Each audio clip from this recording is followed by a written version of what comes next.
Bamakɔ ana lamini ana bolomada dugu Mali kɔnɔ Mali kɔ kan Boubacarifin an sigira kɛnɛ kan Boubacarifin i k'a dɔn jɛmukan in k'a ɲɛfɔ ka segin k'a ɲɛfɔ Boubacarifin i k'a dɔn sɛbɛnni minnu bi kɛ fasiri sɛbɛnw i k'a dɔn labaji karamɔgɔw i k'a dɔn suko ni dugusɛjɛ cɛ kunnafoni fɛn o fɛn n'a bi jamana kɔnɔ n'a bi sana walima a bi dugu la olu de b'a bɛɛ lajɛlen sɛbɛn tubabukan ɲuman na Boubacarifin anw ka baara ye jumɛn ye min bi sɛbɛn tubabukan na k'an k'a bayɛlɛma bamanankan na Boubacarifin ka bɔ kan dɔ la ka taa kan dɔ la a bi k'i ɲɛna ko keleku don ka sɔrɔ wulibali don Boubacarifin maa bɛ fɛn min dɔn i mɛna fɛn min na Boubacarifin fɛn min lakalen ɲɛna n'a fɔra i ka segin o kan o ye ko gɛlɛn ya fili t'o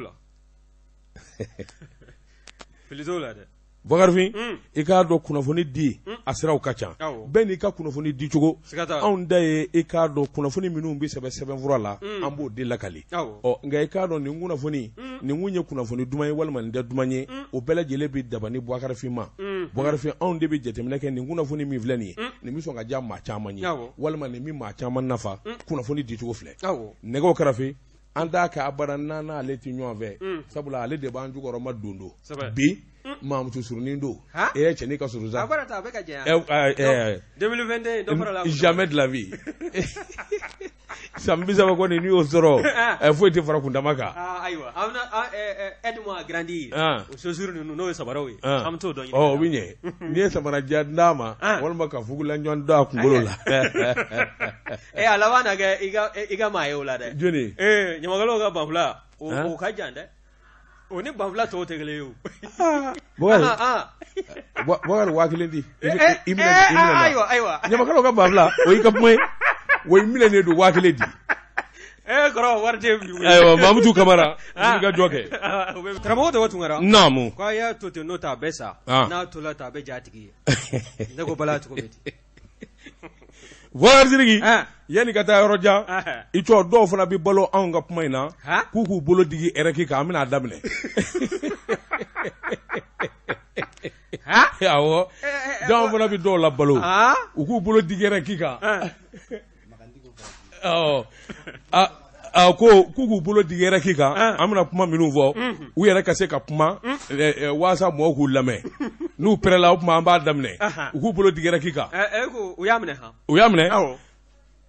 Boubacar Sidiki ne bɛ n bolo Boubacar don n bɛ bɔ ni sɛbɛn ye sɛbɛn min n'u k'a ma l'indépendant Boubacar Sidiki sɛbɛnni kɛbaa a tɔgɔ de ko Abulayi Jara ko a ko an ka jamana sɔrɔdasiw i k'a dɔn a bɔ secrétaire général ONU Antonio Guterres i k'a dɔn a nana a nanen a ye jateminɛ kɛ ni ka jate bɔ kɛ gɛlɛya min ye Mali armée sɔrɔ ani sɔrɔdasi dunan minnu b'an ka jamana kɔnɔ i k'a dɔn a y'i da don a la k'a sɛbɛkɔrɔ fɛsɛfɛsɛ Antonio Guterres a y'a jira sa Antonio jumɛn Guterres Antonio Guterres a ko olu ye sɛgɛsɛgɛli sɛbɛn kɛ sɛgɛsɛgɛli sɛbɛn kɔni y'a jira k'a fɔ Mali sɔrɔdasiw ka taa se sɔrɔdasi wɛrɛ minnu bi yan i k'a dɔn ka taa se jɛrɛjɛkulu minnu ye bolonɔ bila sɛbɛn kɛ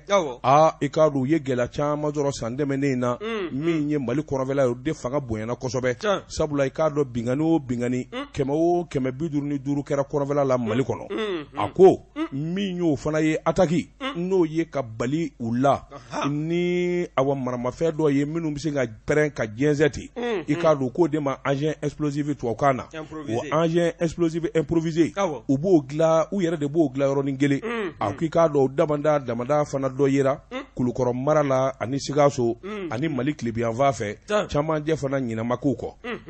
a ko nin bingani wale ninnu fanga bonyana kosɛbɛ min ye Moti mara ye i k'a dɔn ani Segu mara a ko tɛmɛnen kɔfɛ min ye an ka sɔrɔdasikulu ye i k'a dɔn u ka lakana bolo kan n'u ka wuli ka jɔ la attaquement 17 de taara k'u sɛgɛrɛ attaquement 17 in senfɛ Ala ka hinɛ an ka sɔrɔdasi cɛ 30 olu ni tora la maa 48 olu joginna a ko n'i y'a ta k'a lajɛ min y'a la gwɛlɛyaba yɛrɛ ye min kɔni n'o tora hakili la kosɛbɛ o farikolo tile 13 i k'a dɔn pont dɔ bɛ Paru ani Songoba i k'a dɔn kilomɛtiri 25 kilomɛtiri 30 bɔɲanko u ni dugu kɔfɔlen ninnu ni ɲɔgɔn cɛ min ye Bajangara ye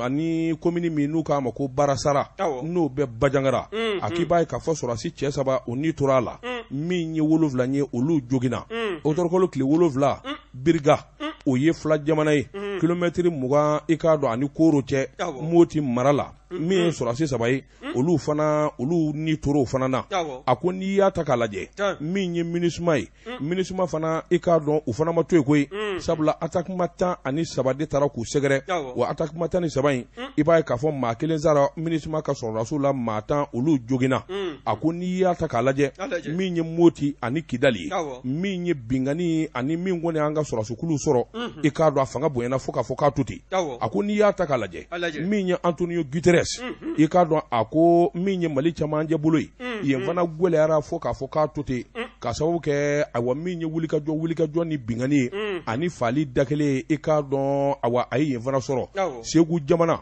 octobre kalo dugu min bɛ n'u k'a ma ko Farabugu a ko o dugudenw olu ɲanina fo k'a fɔ k'u to ten commune min fana bɛ n'u k'a ma ko Dɔgɔfiri n'o bi ɲɔnɔ a ko olu fana awa ɲinama k'u kɔ sabula bingɛriw ka jahadimaw fɛ a ko n'i y'a ta k'a lajɛ nin dugu o dugu n'a tɔgɔ fɔra i b'a ye k'a fɔ civil tora hali ni sɔrɔsi tora a civil de fana cayara fo k'a fɔ k'a to ten min ye minɛni ye ka t'i dogo i k'a dɔn fana ma dɛsɛ maa mugan bonyanko civil i k'a dɔn olu bɛɛ lajɛlen ɲamatunnen don n'o y'i bɔ a la degun yɛrɛ barika bonyana fo k'a fɔ k'a to ten sabula du 2000 bonyanko i b'a ye k'a fɔ olu kɔni taa yɔrɔ tɛ na yɔrɔ tɛ olu sigilen don sen kelen kan u ti sɔnna a ko commune minnu bɛ i n'a fɔ Dɔgɔfiri Mariko Siribala Sogolɔ a ko sonyani barika bonyana a digera olu la kosɛbɛ sabula u ka baga bɛɛ lajɛlen dɔw ta bɛɛ lajɛlen de taara ka taa n'a ye a ko i k'a dɔn ko in a degun barika bonyana n'i y'o bɛɛ lajɛlen ta k'a lajɛ maa 4 bɔnyanko olu kɔni bɛ Farabugu dugu kɔnɔ i k'a dɔn taa yɔrɔ tɛ na yɔrɔ tɛ hali ka bɔ ka t'i furakɛ o fana gɛlɛya bɛɛ a ko nin damanda n'i y'a sɛnsɛn olu ka jatew n'u ka sɛgɛsɛgɛliw la min kɔni ye foli ni tanuniba ye o kan ka kɛ ka ɲɛsin an ka sɔrɔsikulu ma a degun y'olu sɔrɔ nka hali bi n'a ka bi u ka wulikajɔ ni cɛsiri bi sen na hadamadenya yɛrɛ de kelen kura kosɛbɛ an ka jamana kɔnɔ a ko dugu min bɛ Farabugu a ko i k'a dɔn gɛlɛya caman kɔni y'olu sɔrɔ nin waati in fana kɔnɔ n'i y'a ta k'a lajɛ a ko ka fili ɲɔgɔn ma sigiɲɔgɔnmaw i k'a dɔn dugu kelen maw o fana barika bonyana o de nana kɛ sababu ye jɛkulu dɔw ka sigi sen kan u ko minnu ma ko milice d'autodéfense o de ye n'an ma maa sɔrɔ an y'olu na fara ɲɔgɔn kan k'an ka dugu lakɛnɛ a ko i k'a dɔn dɔw fana barika bonyana fo k'a fɔ k'a to ten sabula min ye faamubaliya ye ani keleku caman donna dɔw ka baara la o de kɛra sababu ye i k'a dɔn duguden dɔw bɛ olu fana ka degunba sɔrɔ o tuma a y'a jira k'a fɔ n'a ma ɲɛ o kɔ wulikajɔw bolo dalen don ani taasibila jango ka dɔ fara kow kan i n'a fɔ Bajangara mara la Bankaz Douanzan Koro i k'a dɔn wulikajɔ kuraw na kɛ min bɛ se k'a to o jamanamaw bɛ lafiya sɔrɔ cogo min na sabula degun barika bonyana la fo k'a fɔ k'a to ten a ko n'o tɛ n'i y'a ta k'a lajɛ fana min ye Dana Ambasagu i k'a dɔn olu ye dɔngɔnɔw ye dɔngɔnɔ minnu don i k'a dɔn u faralen don ɲɔgɔn kan k'u ka dugu lakana a k'o fana wulikajɔ a n'o jateminɛ gɛlɛya caman fana donn'o baaraw la jango mɔɔw yɛrɛ dama ni ɲɔgɔn cɛ o fana gɛlɛyaw bɛɛ a ko ka taa se jɛrɛjɛkulu bolofara min bɛ yen ni olu kɔni ye bamanjiw de ye o bamanji minnu n'u bɛ diinɛ de k'u ka bereminɛkala ye i n'a fɔ GSM État islamique walima Grand Sahara u ko min ma AIGS a ko nin damanda kɔni olu de ka tiɲɛni nɔ bonyana kosɛbɛ nin fanfɛlaw la o tuma ONU ale kɔni bɛna wulikajɔ bolo da ale bɛna wulikajɔ ko kura kɛ min bɛ se k'a to lakana bɛ sabati nin yɔrɔw la i k'a dɔn fɛn minnu kɛra majɛ ye u bɛn'o dafa i k'a dɔn ka dɔ fara jama kan o tɛmɛnen kɔfɛ maa o maa kɔni b'a la sɔmi kɛra k'a fɔ i b'a ko ju la sariyatigiw kɔni olu na wulikajɔ kɛ min bɛ se k'a to i bɛ minɛ cogo min ka t'i kiiri nin kun ye sɛbɛn ye an ye min zalo ka bɔ l'indépendant kɔnɔ a ka bi bɔli la karamɔgɔ daba tunkara indépendant maaw an b'u fo ka fasilɛlijɛkulu ka maa bɛɛ lajɛlen fo ni ne ye n tɛgɛ don ni sɛbɛn bɛ bɔ sɛbɛn min n'o k'a ma ko Miroir Hebdo Miroir Hebdo nin ye fasilɛlijɛkulu ka fasiri ye o min ye trophée les clés de la performance o baaraw bɔla ka kɛ san 2021 a fɔ san 2020 o kɔnɔna na n'o ye san 2020 ye min ye anw ka kunnafonidilaw yɛrɛ jabalaba ye n'o ye maison de la presse du Mali ye o kɔni o ɲɔgɔn so o t'a la araba tɛmɛlen ka bɛn décembre kalo fana tɛmɛlen ma san 2020 ka taa nin kɛnɛ ye ni ka taa a sigi nin ye atako 4 n'a ye ka jɔnjɔn ta ni ka di an ka kɛnyɛrɛye jɛkulu fara foroba ca kan n'u ye entreprisew ye minnu kɔni sela k'u jɔ u kolo la san kuncɛtɔla k'u ka baaraw sɛgɛsɛgɛ u nɔfɛ ni ka kɛnɛ sigi ka u ladiya min ye ni agence de communication Miroir Media ye a ka wulikajɔ ɲɛsin bɛ nin ma kelenkɛla ka ta ko filanan kɛ sabanan kɛla nin kun ye naani n'a ye nka ka sanga ni anw ka jamana yɛrɛ bɛ danga min na an ka ja diɲɛ yɛrɛ bɛ dabolo min na n'o de ye coronavirus kɔlɔlɔ ye anw ka jamana a ye a kɔlɔlɔ a binna ka a kɔlɔlɔ sɔrɔ hakilinajigi marisi kalo tɛmɛlen tile 25 san 2020 tɛmɛlen n'i y'a ta k'a lajɛ k'a minɛ waati fo sisan min ye entreprise ye n'o ye kɛnyɛrɛye jɛkulu ye foroba ca fara kɛnyɛrɛye ta kan i b'a ye k'a fɔ nin entreprise ninnu caman bɛ yen u caman ye gɛlɛyaw sɔrɔ dɔ bɔra u ka sɔrɔw kɛta la wa min ye tɛgɛnkɔni kun sin bɛ entreprise minnu fana na k'a fɔ nin ɲɔgɔndan ye n'o ye clé de la performance a ka tani ka d'u ma k'o ta k'u jira diɲɛmaa na o entreprise ne y'o ta k'o lajɛ o dɔ bɛ min ye Mega Industrie Sarli o b'o kofɔ te Ashura ka taa se baramuso ma Imafɛr Mali min ye douane malienne o sen bɛ a la ka taa se EPM Mali ma ka taa se Jara Transport ma Hotel Radisson ani collection Sheraton nin bɛɛ lajɛlen bɛ a la fo ka taa se Sommage Fort ma ka taa se min ye ciment et matériaux Jumali CMM SA nin bɛɛ lajɛlen kun sen don bɛ fɛn in kɔnɔna na min ye entreprise n'o ye kɛnyɛrɛye jɛkulu ye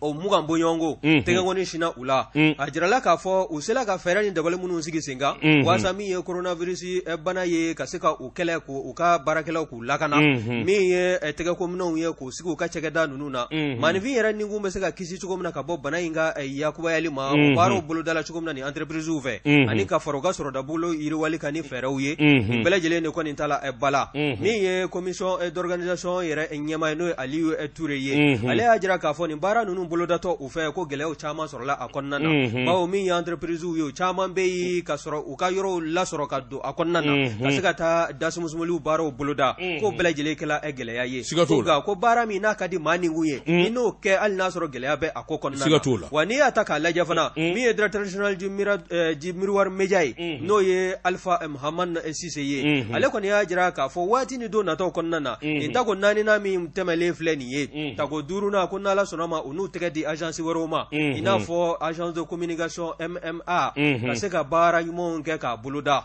bawo k'olu ta tɛ ko maanifinw kana fara u kan ka jama caya nka maa minnu bɛ se baara la a ɲɛdɔn bɛ minnu na u ka wele k'u tɛgɛ don a la ha ka ja min ye waati ni don nataw kɔnɔna ye entreprise minnu n'olu bɛna suganti ka tɛgɛnkɔni sin u la tako duurunan hukumu kɔnɔna na san 2021 na o baaraw bɛɛ lajɛlen ka kɛ sababa ye nin kun ye sɛbɛn min n'a y'a sama ka bɔ Miroir Hebdo kɔnɔna na fasɛrɛjɛkulu u ka wuli ka jɔ Boubacar Sidiki ne bɛ n bolo bugɔ ka don n bɛ bɔ ni sɛbɛn ye sɛbɛn min n'u k'a ma l'indicateur de renouveau sɛbɛnfura in nin y'a bolo ko siɲɛ 3,239 ye a ka kɛ ten Boubacar Sidiki fasirikɛba a to a de ko O2 Boubacar Sidiki k'a dɔn kununko min ye an baarakɛɲɔgɔnw ye an douaniw a n'an jɛɲɔgɔnw u ni kiiritigɛlaw ye ɲɔgɔn ye min ye Seydou Umaru Tarawele n'an k'a ma ko Seydou Blé ni ne ko a ma ko journaliste Seydou a bɛ baara kɛ jɛkafɔ la radiotigi don min ye Adama Tarawele an k'a ma ko Vieux Blé Jinɛ Blé Suba Blé i k'a dɔn gɛlɛya min b'u kan n'u donna kaso la i k'a dɔn kuma porokotolen ani kuma jɛngɛnen de bɔr'u da ka ɲɛsin kiiritigɛlaw ma Boubacar Sidiki sɛbɛnnikɛla ko i k'a dɔn kuma in barika bonyana kosɛbɛ jamana kɔnɔ ko in ɲɛ sɔrɔla min nɔfɛ o de ye Sidiki ye Sidiki Jabatɛ o y'an den ye dɔnkilidala don sangatigi don i k'a dɔn a kɛwale dɔ y'o sɔrɔ o kɔni ma bɛn o bɛnbaliya i k'a dɔn olu ka kuma a n'u ka wulikajɔ a kɛra kuma jɛngɛnenba ye fo min kɛra sababu ye magistrat ni ka taa si tigɛ u la sɛbɛnnikɛla ko kuma jɛngɛnen minnu bɔr'u da a n'u kɛwale jɛngɛnenw an ka tiɲɛ fɔ ɲɔgɔn ye o jo t'a la bi o jo t'a la sini i k'a dɔn hakaja min kɔni y'o wulikajɔ de kɛra sababu ye u ka kungo sɔrɔ ɔ kungo in kɔni a lawarala an juru kamana ganna i k'a dɔn an dabali banna fo k'a fɔ k'a to ten sɛbɛnnikɛla ko kununko u welela min ye tribunal de grande instance commune sabanan i k'a dɔn ni kiiritigɛla kuntigi ye ɲɔgɔn ye ɔ i k'a dɔn kumaw kɔni ma sɔrɔ yɛrɛ ka da ɲɔgɔn kan koyi i k'a dɔn an jɛɲɔgɔnw min y'an dɔgɔninw n'an baarakɛ ɲɔgɔn ye an yɛrɛ faral'u kan ka k'u y'u da jɔnka la an jo t'a la elɛ ni min ye magistraw ye u ka yafa filiba de y'an sɔrɔ an ka baara la nka kodɔnbaliya don Boubacar Sidiki i k'a dɔn nin kuma min kɔni fɔra tribunal la min ye kiiritigɛlaw ye i k'a dɔn u ye faamuyali sɔrɔ sabula n'i ye kangari da den n'a m'a mɛn i bɛ tɛgɛ ɲɛ kelen d'a kan n'i ye tɛgɛ ɲɛ kelen d'a ɲɛ kan a b'o mɛn i k'a dɔn a bɛ gɛlɛya o ɲɔgɔn na wɛrɛ a ka segin o kan sɛbɛnnikɛla kɔni y'a jira sa min kɔni ye an ka avocat ye n'o ye Mamadu Kamara ye Mamadu Kamara ale ma kuma sɔrɔ sabula a y'a jira k'a fɔ hakaja nin ko min filɛ nin ye i k'a dɔn nin ko in kurukara n'a a fɛn bɛɛ lajɛlen bɛ ɲɔgɔn na sabula maa minnu bɛ ni jalaki binn'u kan u m'a ɲini k'a fɔ u bɛ tiɲɛ ɲini walima u bɛ jalaki wɛrɛ ɲini elɛni u ye yafa de deli o yafa deli in kɔni i k'a dɔn o tɛ dɛsɛ maa na sabula i mana ko kɛ cogo o cogo i k'a dɔn n'i ko jɔnwala jo t'a la n y'a fara o b'a jira k'a fɔ jɔnwala ɲɔgɔnna wɛrɛ bɛɛ i tɛna segin a kan min kɔni ye Adama Jara Vieux Blé Jinɛ Blé journaliste Seydou honorable monsieur le député a ma ko ye fɔ a bara taa maa min don an dɔɔnin don a kunkolo ka kɛnɛ koyi n'a kun bɛ kɛnɛmana in na e ko a kun sen kun bɛ sɔn ka ye sen dɛgo in na n'a bɔra nin na ni Ala k'a ɲuman bɔ n'a bɔra nin na n'a ko danin ka yan Ala k'a ɲuman bɔ ya Rabbi Ala k'a ɲuman bɔ Bukari Sidiki jɔnkwala ayiwa min ye tonton Juju ye an bɛ yafa ɲini u fɛ nin kelennin ma bɛn tiɲɛ yɛrɛ la u jo t'a la bi u jo t'a la ni Ala ne kira jɛnɛ n'a ye i k'a dɔn nin ɲɔgɔnna wɛrɛ tɛna bɔ an da ka ɲɛsin Juju ma o tuma min kɔni ye jateminɛw ni wulikajɔ ye Juju kɔni y'a jira k'a fɔ k'u y'a mɛn y'a dɔn juge ni n'a bilala ɲɔgɔn na bɔda 120 b'ale bolo sabula n'a ko article je retiens i tɛna segin a kan min kɔni ye Adama Jara Vieux Blé Jinɛ Blé journaliste Seydou honorable monsieur le député a ma ko ye fɔ a bara taa maa min don an dɔɔnin don a kunkolo ka kɛnɛ koyi n'a kun bɛ kɛnɛmana in na e ko a kun sen kun bɛ sɔn ka ye sen dɛgo in na n'a bɔra nin na ni Ala k'a ɲuman bɔ n'a bɔra nin na n'a ko danin ka yan Ala k'a ɲuman bɔ ya Rabbi Ala k'a ɲuman bɔ Bukari Sidiki jɔnkwala ayiwa min ye tonton Juju ye an bɛ yafa ɲini u fɛ nin kelennin ma bɛn tiɲɛ yɛrɛ la u jo t'a la bi u jo t'a la ni Ala ne kira jɛnɛ n'a ye i k'a dɔn nin ɲɔgɔnna wɛrɛ tɛna bɔ an da ka ɲɛsin Juju ma o tuma min kɔni ye jateminɛw ni wulikajɔ ye Juju kɔni y'a jira k'a fɔ k'u y'a mɛn y'a dɔn juge ni n'a bilala ɲɔgɔn na bɔda 120 b'ale bolo sabula n'a ko article je retiens subhanallah saratigi u bɛna mandi ko ye ni ka hakilina fɔ u bɛɛ n'a ka sa k'a jira k'a fɔ ni Ala sɔnna u bɛ ɲɔgɔn ye ɲɔgɔn ye in kɔnɔ i k'a dɔn u bɛna hakilinaw bɔ k'a bisa kuma in yɛrɛ k'a ko bɛɛ lajɛlen fɔ k'a ban o bɛ kɛ janvier kalo tile 26 nata san 2021 n'o kɔni kɛra a ka ca Ala fɛ i k'a dɔn an ye deliw ani an jɔra an ka jalaki minnu kɔrɔ lala i k'a dɔn an ka bila ka bɔ kaso la nka hali bi maa tɛ k'a fɔ ko ayiwa an bila la koyi an kɔni b'a ɲini jamanadenw fɛ ani jamana maabaw u ka deli kɛ u ka jugew deli elɛn u ka yafa ma nin kelen la min ye janvier kalo tile 26 i k'a dɔn a wa fiɲɛ bɔ da ka di ni Ala ni kira sɔnna a ye fɔ an ka sa an tɛ nin se fila o jɛliden n'a ka daja bɛɛ i ye ɲɛ nin ɲɔgɔn na kuma na fo ka diɲɛ wuli kiri ko ma nɔgɔ dɛ kiri mais surtout ni i taara bagaw ma i jo t'a la o a ma nɔgɔ dɛ i jo de t'a la elɛn u ka yafa min ye ayiwa an ka denmisɛnw ye u ka se ka bɔ sa ayiwa baaraw an k'o bolo da ɲɔgɔn bolo ni Ala ni kira sɔnna i k'a dɔn bonya ani karama kɔnɔ sabula jamana i k'a dɔn a tɛ taa nin kɔ min ye fo ka bila o place la n'o kɛra i k'a dɔn jamana ɲɛtaa a bɛ daminɛ o yɔrɔ de la kiiri ka bonya kiiritigɛlaw ka bonya jɔnkwala o tɛ nkalon ye n yɛrɛ sɔnnen don ma nin kun ye sɛbɛn ye an ye min bɔ l'indicateur de renouveau kɔnɔ a ka bi bɔli la l'indicateur du renouveau karamɔgɔ Daba Tunkara ne y'o bila ne de bɛ n tɛgɛ don ni sɛbɛn bɛ bɔ sɛbɛn min n'o k'a ma ko Segu Tiɲɛ Segu Tiɲɛ nin ye Danbele nin ye a ka fasiri ye Danbele ko mun Danbele ko halisa ko min ye anw ka mobilibatigiw ye ka taa se karitigiw ma ko u fara mɛ ɲɔgɔn ka tɔnjɛkulu belebele min kɔnɔ n'a bɛ wele ko Union des conducteurs routiers de l'Afrique de l'Ouest de la Mauritanie et du Maroc n'o ye ICRAO ye u ye laselilikɛ donc baro tilamo welelu fɛ alamusa tɛmɛlen ka bɛn décembre kalo sale tile 24 ma san 2020 ko min ye syndicat national des chauffeurs et conducteurs routiers du Mali n'o ye Sinacor ye o ja b'a la ba la wa kɛnɛ ɲɛmaya kun t'a mɛn ka du yɛrɛ ka ɲɛmaaba ma n'o ye Mokhtar Dabo ye a yɛrɛ ka dankan kun bɛ a kɛrɛfɛ n'o ye Zakaria Umaru Aidara ye o ka lajɛrɛ in senfɛ i b'a ye k'a fɔ datula kɔrɔfɔ caman na o y'a jira k'a fɔ nin ye a kalo ta ye olu ka mobiliw t'a la ka bɔ nɔ na min ye mobiliba baarakɛlaw ye ka se ka nafolo sɔrɔ k'a ladon somɔgɔw ka se ka hinɛ sɔrɔ jamana yɛrɛ ka taxes ka se ka sara fo dugu ni ɲɔgɔn cɛ sira taamaw n'u baaraw ma boloda bɛɛ o ye hakili bɛ musaka min na k'o ta sɔrɔ wa diɲɛ don o don dɔ de bɛ fala gɛlɛya kan n'i ye Mokutari Dabo ka kɔrɔfɔw ta k'a lajɛ a y'a jira k'a fɔ a kalo 10 ye nin ye kabi coronavirus bana ko ninnu donna diɲɛ kɔnɔna na wa kɛrɛnkɛrɛnnen anw ka faso Maliba kabi mars kalo tile 25 i b'a ye k'a fɔ min ye farafinna keleya tɔnba n'o o ye CEDEAO ye ka taa se farafinna maa minnu kɔni ka baara bɛn bɛ CFA duli ma n'o jaso bɛ tɔnba kelen kɔnɔ n'o ye UEMOA ye ko jɛkulu in k'u b'a la ka siga u ka taabolow la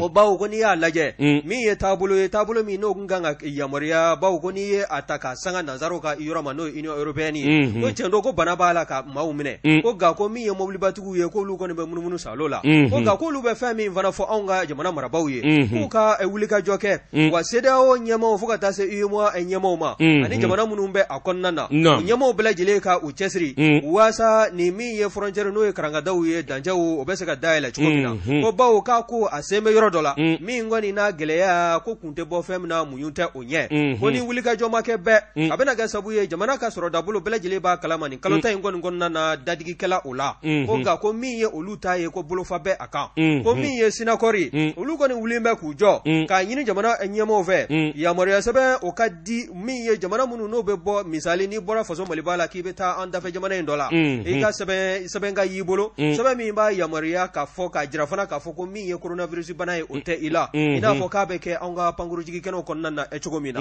ko n'o kɛla bɛɛ o bɛ kɛ sabu ye ka gɛlɛyaba de bɔ a la ko bon ko nin kɛn bɛ sabu ye frontière ninnu n'o ye karangada ninnu n'o ye dancɛw ye u datugulen kɔ min ye filamuru kɛbaw ye o kɛn bɛ sabu ye ni k'o yakubaya ko diɲɛ don o don an ka dancɛ ninnu na min ye maa kelen o kelen o bɛ wari min sɔrɔ ka bila dufa kɔnɔ k'a sɔrɔ a ma don jamana in fila dɔ la kelen ka wagante kɔnɔna na k'a bɛ t'i jɔ sefa wari 100 ani a fɛ min ye 26,000 a n'a kunkanfɛ awɔ an fɛ awɔ an fɛ yan a bɔ a la a cogo di to k'a tɛ fɔ nin yɔrɔ in na koyi a bɛɛ ye bamanankan de ye revue de presse kɔrɔ de ye i bɛ min sɛbɛn ne tubabukan la i k'a yɛlɛma bamanankan na an fɛ a sama ka bɔ a la ayiwa min ye nafolo min n'o bɛ kɛ majɛ ye fɔta min ye anw ka maa minnu bɛ yen n'olu bɛ filamɛriw kɛ n'o ye trafiquants ye k'a kɛla sabu ye k'o kɔni yiriwa bawo a y'a euro wari jati k'a minɛ euro wari 100 ka se 200 bɔ ɲɔgɔnko la o kɔni de bɛ minɛ diɲɛ maana maa minnu kɔni b'a fɛ ni ka don trafiquant sira fɛ diɲɛ don o kɔni kɛmɛ sabu ye ni ka kɛ majɛ belebele nafolo min n'o tɛ anw t'o sɔrɔ ka don an ka wagante kɔnɔna na attestation d'analyse de la COVID-19 o kɔni k'o ka sigi sen kan i n'a fɔ a bɛ kɛ pankurujigi kɛnɛ ninnu kɔnɔna na cogo min na ni kɔni ye yamaruya ka ŋɛniya ta k'a fɔ i n'a taa jamana wɛrɛ la pankuru sira fɛ o taabolo ninnu k'o ka sinsin ko n'o tɛ anw ka jamana bɛ dangan min na ko n'a tɛmɛna nin kan a kana na kɛ sabu ye min ye jamanadenw ye ni k'u futinɛ wa futinɛ jamana in bɛ dangan min na bi in na ko futinɛ k'o man ɲi a kɔnɔna na nin kun ye sɛbɛn min n'an y'a sama ka bɔ Segu tiɲɛ kɔnɔna na M Danbele nin y'a ka fasiri ye ka pip k'a ka feerefɛnw lakodɔn nɛgɛ kanɲɛ 12 sera Bamako k'a fɔ jiginɛw ka bonyamasegi bɛ aw ye jɛ ka pip k'a ka feerefɛnw lakodɔn karamɔgɔ Daba Tunkara sɛgɛ ka sɛden ta ye tiɲɛ ye nka ka sigi sɛsulu sanfɛ ka sɛden ɲimi sɛtigi ka ɲɛdonya bɛ sɔrɔ a ko kɔnɔ ɛsiga t'o la ne ko bala cogo bɛ di Boubacar Sidiki n bɛ n bolo bugɔ ka don n b'i bɔ ni sɛbɛn ye sɛbɛn min n'u k'a ma le soir de Bamako wula sɛbɛnni kɛba a tɔgɔ de ko Laya Jara ko a k'i k'a dɔn Moti mara maanifin tɔnsi jɔlen don kɛlɛnw Boubacar Sidiki i k'a dɔn ayiwa ko sumanen dɛ a ko donso minnu bɛ ni o faralen bɛ ɲɔgɔn kan u ka dugu lakana na Boubacar Sidiki i k'a dɔn u ye kumakura bɔ kumakura min bɔlen don a bɛ ɲɛsin i k'a dɔn chef de cabinet dɔ ani CNT maa dɔ Boubacar Sidiki mun na sɛbɛnnikɛla ko a ko i k'a dɔn danabaliya n'o donna mɔgɔw ni ɲɔgɔn cɛ i k'a dɔn sigi bɛ koya a ko min ye danasagu walima donsow Boubacar Sidiki i k'a dɔn olu ka fara ɲɔgɔn kan tɔn min bɛ i k'a dɔn ayiwa u ye kangari da kɛ u ka kangari da bɛ ɲɛsin maa fila ma maa fila min ni gɛrɛla fanga na kosɛbɛ i k'a dɔn mun gɛlɛya de bɛ yalima mun de ko b'u kɔnɔ yalima u ye mun de kɛ ɲininkali tun bɛ bɛn a ko n'i y'a ta k'a lajɛ k'a tɛntɛn u ka mɛn maa min ma marakala so tɛ fila ye ko ayiwa Marcelin Gengere bi ale de ye chef de cabinet ministère de la réconciliation nationale la ani Seku Boli Seku Boli o kɛra chargé de mission ye o ministère so kelen la i ka don ka gɛlɛ kɔni dalen do ka nunu sɛgɛrɛ jɛkulu farala ɲɔgɔn kan sabula jamana gɛlɛyara fo k'a fɔ k'a to ten i ka dɔn lakanabaliya ani bingani jugu kɛra sababu ye maa dɔw ka fara ɲɔgɔn kan kɛ u ka dugu n'u ka kabilaw la waasa u bɛ se ka kisi kɛ a ko i k'a dɔn o jɛrɛjɛkulu kolonma dɔ ye Dana Amasagu ye Dana Amasagu i k'a dɔn u ka wuli ka jɔ ni jateminɛ i k'a dɔn u y'a ye k'a fɔ maa dɔw kɔni welela ni ka bila ayiwa ministre so dɔ la i k'a dɔn o de ma bɛn ma o tuma u y'a ɲini k'a fɔ ni maa kofɔlen minnu filɛ u ka gɛn ka bɔ yen a ko nka ko in gɛlɛyara fo k'a fɔ k'a to ten sabula u kan bɛ maa minnu ma o de ye awa chef de cabinet ministre so min n'a bɛ Ismaila Wage bolo i k'a dɔn kamalen dɔ welela ka kɛ chef de cabinet kamalen dɔ a de ko Marcelin Gengere député laban minnu gɛnna a kun b'o la o ayi mais le nom Gengere la ma est-ce que ni kun tɛ Kurwari fɛn dɔ la ye kelen tɛ ni y'an ka maliden di aw yɛrɛ dɔ ye nin ah oui n'o bɔra yen a ko i k'a dɔn Marcelin Gengere i k'a dɔn ayiwa ale yɛrɛ tun bɛ dongɔnɔw ka nin dɔ in kɔnɔ kosɛbɛ kadiriba de don sabula Dana Amasagu olu ka maa kolomaba kun don i y'a fɔ cogo min tiɲɛ don a kɛra député i k'a dɔn ayiwa député kɛnɛ min wulila kɔsɔ in na ale kun ye koro député élection tɛmɛnen na oui d'accord a ko n'o y'i bɔ yen min ye kamalen wɛrɛ ye u k'o ma ko Seku Boli Seku Boli i k'a dɔn ale fana kɛra chargé de mission ye o ministre so min kofɔlen n'o ye ministre Wage ka ayiwa ministre so ye i k'a dɔn ayiwa min ye ayiwa Wage n'i ye Wage yɛrɛ jateminɛ a jɔyɔrɔ ka bon kosɛbɛ sɔrɔsi minnu ye fanga bɔsi i k'a dɔn jɔyɔrɔba b'a la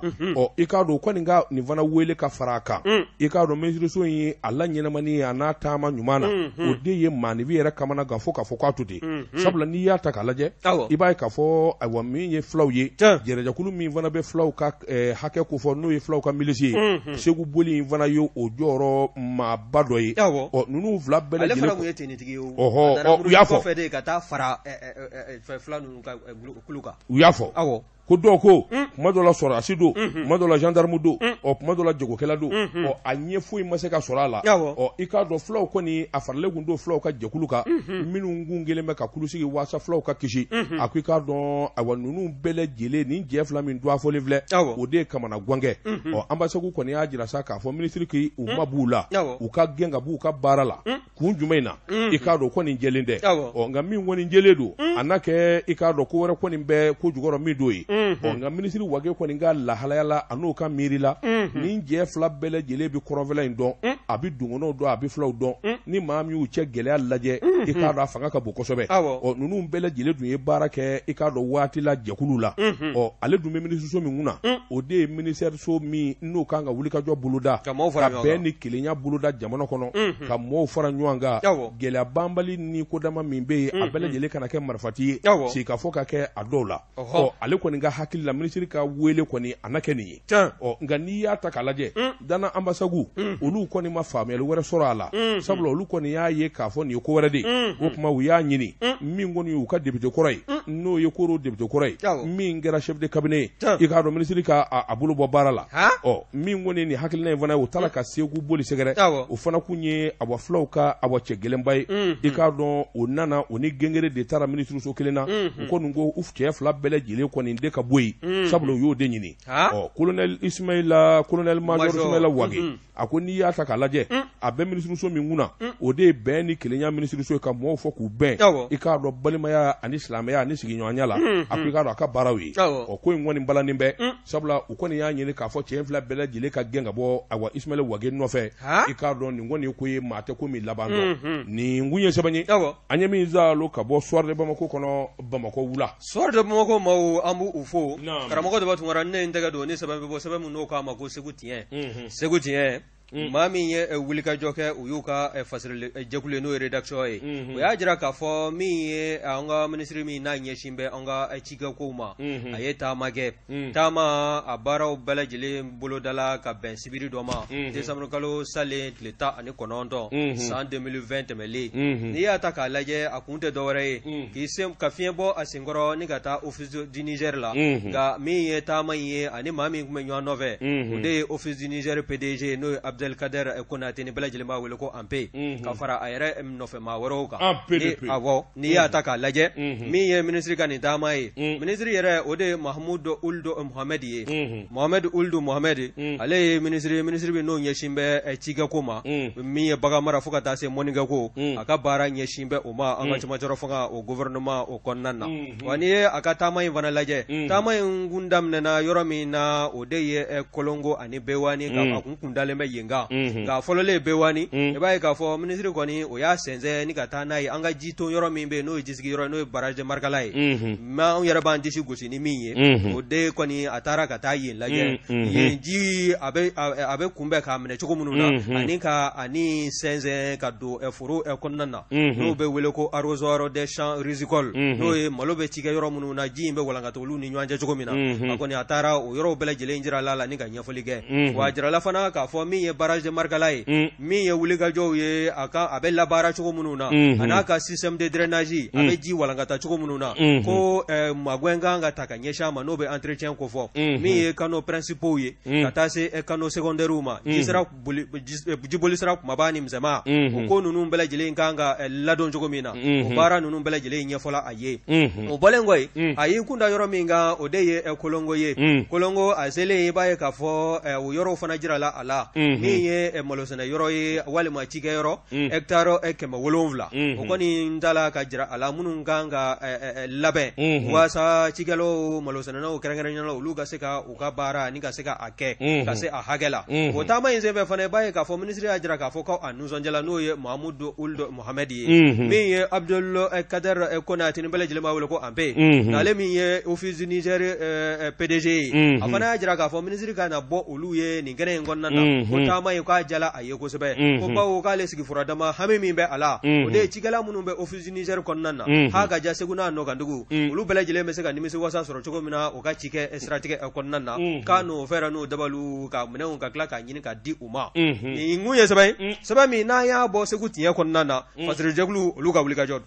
Mamadou Kamara an ka Tezara premier min o bɛ bɛn o de waati kɛra naamu ne ko bala cogo bɛɛ di Bokar Sidiki ne bɛ n kele ku n bɛ bɔ ni sɛbɛn ye sɛbɛn min n'u k'a ma ko 22 septembre yɛlɛma hɔrɔnya don fasiri kɛba a tɔgɔ de ko Burahima Diallo Bokar Sidiki min ye fanga ɲɛmaa ye Mokhtar Wan i k'a dɔn balinako n'a y'a mɛn k'a fɔ jamana wowo bɛ yen i k'a dɔn ni baara bɛ kɛ sɛbɛko bɛ kɛ yen i k'a dɔn a ɲinɛn don kɔ Mokhtar Wan premier ministre ye i k'a dɔn a filɛ ka wulikajɔ boloda ni ka bali ka sin ka taa bɔ i k'a dɔn centre Ogo Bara Dombo i k'a dɔn olu ye ɲininikɛla ye maa kalandenw don i k'a dɔn sifinnakaw don minnu jɔlen bɛ jamana i k'a dɔn a camancɛ kolo la sabula maa min bɛ bana kɛlɛ maa min bɛ banakisɛ ɲini k'a dɔn ka ɲɛfɔli kɛ i k'a dɔn o tigi jɔyɔrɔ ka bon kosɛbɛ jamana ɲɛtaa la o de la premier ministre de la transition Mokhtar Wan a filɛ ka wulikajɔ boloda décembre kalo tile 19 nin cakɛda in ni ka taa bɔ o la a jar'u ye fo k'a fɔ k'a to ten centre de recherche et de formation sur le paludisme o ko min ma ko malaria i k'a dɔn a tubabukan i k'a dɔn o ka gɛlɛn sabula n'i ye nin faamu o don recherche and training center nin kɔni ni ma taa Angleterre a ko bɛ gɛlɛya dɛ Bokar Sidiki a ko maa minnu bɛ nin yɔrɔ in na malidenw don minnu kɔni ye ayiwa wulikajɔ boloda ka kalan kɛ ka ɲɛsin banajugu kɛlɛli yɛrɛ de ma malaria b'o la n'o ye jɔn dɛ ka taa se i k'a dɔn ala ka gɔngɔli n'o ye covid-19 ye sabula ninnu bɛ ɲinini min kan k'a kɛ a nafa ka bon kosɛbɛ a ko n'i ye farafinna babolo in yɛrɛ ta k'a lajɛ mali ta in fangaba b'a la sabula dɔnnikɛbaa minnu bɛ yen i k'a dɔn denmisɛnw do i k'a dɔn ɲɛsinnen do nin ko in damanda de ma a ko n'i y'a ta k'a lajɛ centre de contrôle de prévention bana minnu bɛ n'o ye jɔnde banaw ni a ɲɔgɔnnaw ye farafinna babolo in kan olu de b'a kan a ko ɲɛɲini a bana bɛ situnu cogo min na a ko farafinna min ye nin centre 16 do o Mali kɔni fanga ka bon jamana caman da ye o de la i k'a dɔn hali abajɛsɛ naani dɔnnigɛbaw ani nafolotigiw olu kelen bɛ k'u ɲɛsin yɔrɔ in ma kosɛbɛ min bɛ se k'a to ayiwa a bɛna farafinna yɛrɛ bɔ nɔgɔ la sɛbɛnnikɛla ko tuma min Mukutari Wade n'a cunna ye a ko a nisɔndiyara a dabali yɛrɛ banna sabula a ɲɛ bɛ maa mana nin bɛɛ lajɛlen denmisɛnnin a bɛɛ lajɛlen sifin wa professeur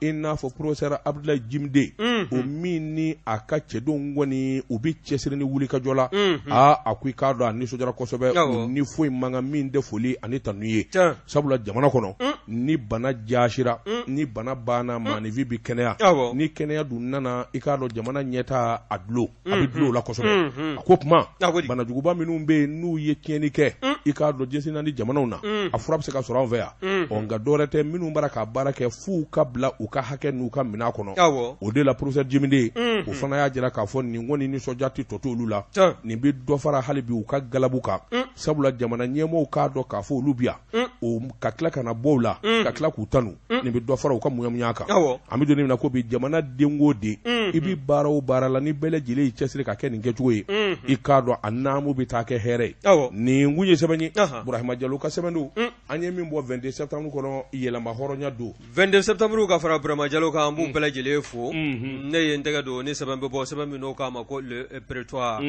prétoire maa min ka fasiri ye nin o ye Burahima Fali ye Burahima Fali o ko Burahima Fali ye nin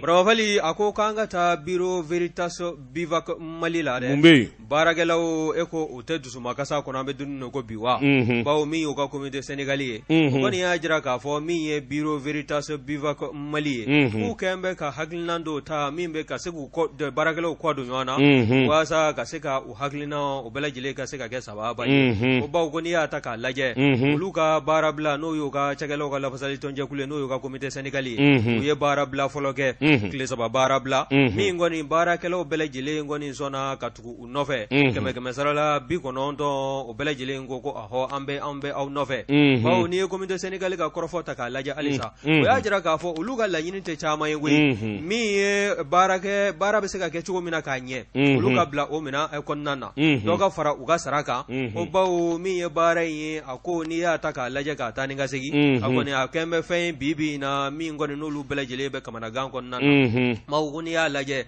u ka tile 3 baara bila fɔlɔ min n'o y'o kɛ i b'a ye k'a fɔ ko direction ye u ka baarakɛ yɔrɔ bolofara minnu bɛ jamana kɔnɔna na o y'olu de wele ka na o bila u ka olu nɔ na u kelen-kelenna bɛɛ lajɛlen nɔ na tile 3 in kɔnɔna na fo ka sisan daani in na u bɛ fɛ ka baara bila hakili sɛbɛn fana sɛbɛntugu ko kura min n'o bɛna kɛ tile 5 ye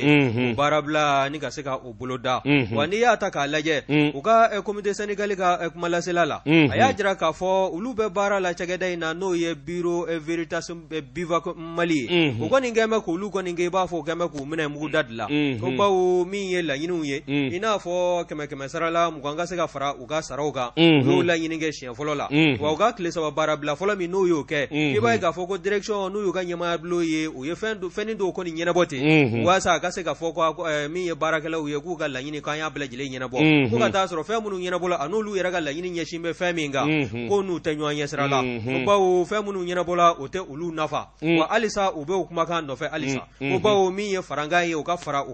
fara u ka sara kan n'o ye 100 sarala mugan ka fara a kan wa min ye baarakɛ yɔrɔ u ka baara kɛli yɛrɛ minɛ u ka bila o kɔnɔ walasa baara bɛ se ka ɲɛ u bolo cogo min na ko bawo ko n'i y'a lajɛ ɲɛɲinili ni wulikajɔ minnu bɔla ka kɛ Union nationale des travailleurs du Mali fɛ n'o ye UNTM ye kabi san 2016 i b'a ye k'a fɔ o jaabiw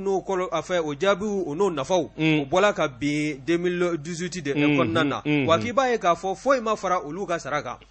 ka taa sɔrɔ min ye wulikajɔ ye olu b'a la k'a kɛ sanga n'a ka waati wa ko min ye u ka Senegalisi ɲɛmaa dɔ ye n'o ye madame Bagayogo Mariam Kamara ye ale ye secrétaire général adjoint ye n'o bɛ comité sénégalais o kɔnɔna na a y'a jira k'a fɔ min ye olu ka laɲiniw ye ko n'a ma sabati k'a bɛna kɛ sabu ye olu ka kulekan bɔ ka ɲɛsin anw ka jamana ɲɛmɔgɔw yɛrɛ ma ko bawo ni cakɛda in ka sigili anw ka faso Maliba kɔnɔna na ko Faransi cakɛda bolofara dɔ de don a sigi an ka jamana kɔnɔ an ka jamana marabaw olu de ye yamaruya di u ma o yamaruya di fana sɔrɔla minnu ka wulikajɔ fana fɛ o de ye Conseil national du patronat du Mali n'o ye CNPM ye olu de kɔni ye jɔla a ko kɔrɔ k'a fɔ min ye anw ka jamana marabaw ye u ka yamaruya di ni cakɛda ma waasa a ka sigi cogo faso Maliba kɔnɔna na wa a ka cogoli i b'a ye k'a fɔ nafolomugu min bɛ yen kɔni ni faso ɲɛmɔgɔw o y'o ta k'o bila u ka bolo kan k'o ye sefa wari miliyari 70 bɔɲɔgɔnko de ko wa ko n'i ye kɔrɔfɔ in ta k'a lajɛ ko sanga n'a ka waati n'olu ye kulekan bɔ k'a fɔ dɔ ka fara u sara kan i b'a ye k'a fɔ direction maa minnu bɛ yen dɛ o b'olu de wele ka dɔɔni fara olu ka saraw kan walima o b'olu bila baarakɛ minɛn ɲuman yɛrɛ kɔnɔna na ani k'u bila bendiya ni damu o minɛn kɔnɔna na olu minnu ye baarakɛdenw n'olu ye dugumamaw ye k'olu kɔni t'a la ka kala don ɲina ka bɛn ni olu ka gɛlɛya ye ko bawo baarakɛyɔrɔ in n'i y'a direction yɛrɛ ka taabolo ta k'a lajɛ karisa ye n teri ye karisa ye ɲama muso ye walima karisa o ye nsoma ka maa ye o bɛ gɛrɛ direction maaw na o ni traitement min faveur min kan ka ta ka ɲɛsin o ma n'o de ye ka ɲumanya bolofara caman dayɛlɛ ka ɲɛsin o tigilamaa ma k'o kɔni kɛn bɛ baarakɛyɔrɔ in taabolo ye wa ko taabolo min n'o filɛ nin ye ni bureau Veritas Bivac Mali la ko n'a ma bolo kan k'a bɛna kɛ sabu ye olu minnu bɛ duguma n'olu b'a la ka baara kɛ n'olu de b'a la ka sanjikɔrɔ wɔsi kɛ ko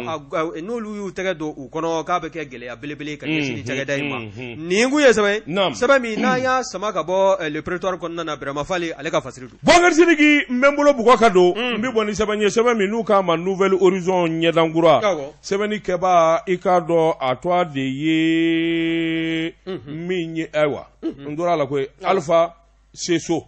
Alpha ko a k'i k'a dɔn polisi Mali polisi ɲɛmaaso i k'a dɔn a falenna min ye faleni sɛbɛnw ye ani kansara ɲɔgɔn na nin bɛɛ lajɛlen kɛra nin kalo tile 5 tɛmɛnen École nationale de la police i k'a dɔn a jabala bala min don a dalen bɛ Amadu Ture n'u k'a ma ko Gande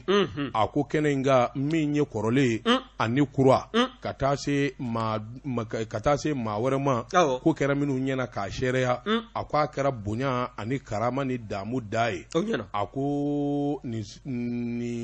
min ye nin gɛnɛ in ye i k'a dɔn minisiri min n'a bi lakana kunna colonel Moribo Kɔnɛ i k'a dɔn ale yɛrɛ tun bɛ yen a bɛɛ lajɛlen kɛra a ɲɛna ka taa se inspecteur en chef de service sécurité protection civile inspecteur général Samba Keita ka taa se awa sɔrɔsi ɲɛmaw ani polisi ɲɛma caman civili i k'a dɔn ka taa se awa finitigilakaw ma caman kun bɛ kɛnɛ kan a ko n'i y'a ta k'a lajɛ min ye awa nin ko in ye sɔrɔsi ko i k'a dɔn ani sɔrɔsi fini ko a kuma a kuntala tɛ janya kosɛbɛ sabula olu ka ko kɛwalew don kuma tɛ min kɔni ye foli ani tani o kɛra ni ka ɲɛsin awa jalatigi fɛn o fɛn ani jalanda minnu bɛ kɛnɛ kan contrôleur général min ye Suleiman Traoré ale de welela min ye Mali polisiw ye i k'a dɔn a kana wuli ka jɔ boloda kura kɛ min bɛ se k'a to lakana ani jamana yɛrɛ bɛ don bɛrɛ la sɛbɛnnikɛla ko i k'a dɔn wele bilala ale de ma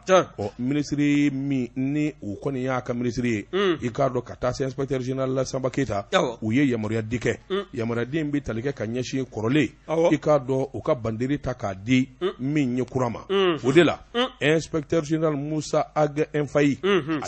ale min ye directeur général ye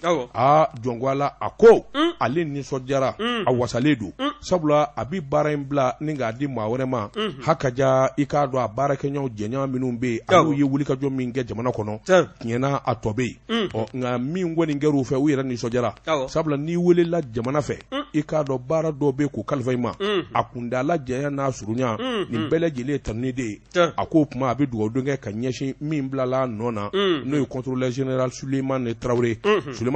a fana ye kɔrɔfɔta a ko jɔngwala kɛnɛ in yɛrɛ ani maa minnu kɔni kun ye ɲɛmaa ye n'ale bɛna bila u nɔ na a dalen don ala k'a fɔ u ye baara kɛ k'a bila yɔrɔ min